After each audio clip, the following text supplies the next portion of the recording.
Hello, happy hump day. Welcome to your Wednesday. I hope it's going to be a great day for you. Today, we're going to be talking about some things that you can do to advance your career. And what are the key things? Helping others. Now, often when you're thinking about your career, when you're thinking about progressing it, you may not be thinking about what other people need. The really interesting thing, the more you do for others, the better it's going to be for your career. And this is about adding value. And by adding value, I mean the person who you're interacting with, when they walk away from that interaction, they walk away with it in a better place than they were in before you started that conversation. Now, this may be because of how you conducted the conversation, some information that you shared, some ideas that you left them with, some questions that you asked that help them think about things differently. Now, you might be wondering, well, why would I be focusing on the other person? How does that help me in the long run? And there's a number of reasons why helping others helps you. Firstly, it builds your leadership brand. It builds your brand as someone who is willing to collaborate, willing to share ideas, willing to share knowledge. People will know that when you're building relationships that are genuine, relationships that are long-lasting, that you're not just about taking, you're about giving. So all of that is beneficial for you. But most importantly, when you do something for someone else, when you help someone get to where it is that they need to get to, and they know they couldn't have got there without you, you've built a friend, a great colleague, a great relationship that's going to put you in good stead for the future. And a key part of all of this is the law of reciprocity. So research shows that we're hardwired to help others, to help people.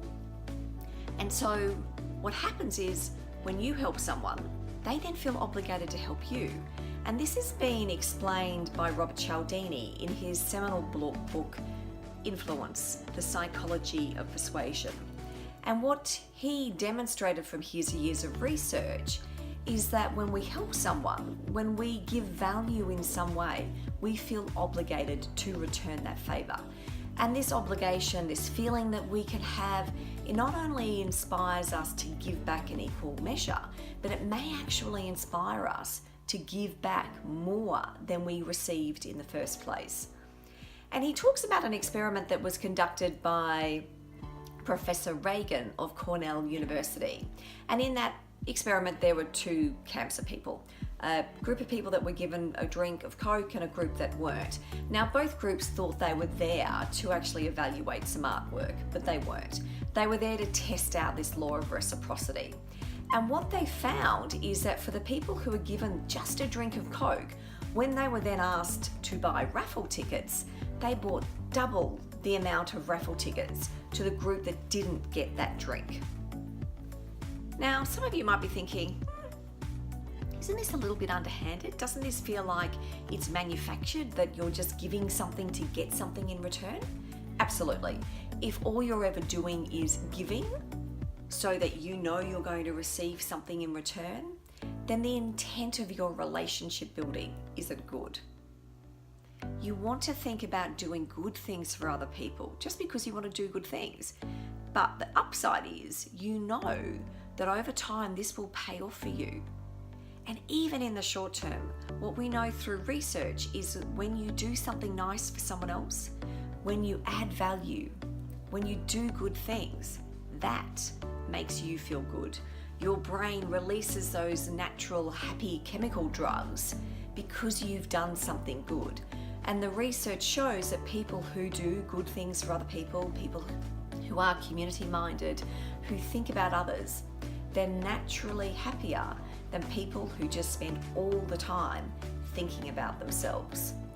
So rather than thinking about helping others as a burden, as something that is some sort of obligation or something that you don't really want to do, think about all the benefits you're gaining every single time you help someone.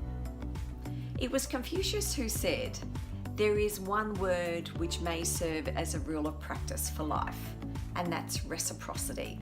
Now, I'm thinking maybe he's going a little bit too far with that, but certainly it's a good place to start. Think about the law of reciprocity, how it works in your life, and what are the good things that you can do for other people. Take care, and I'll see you next week.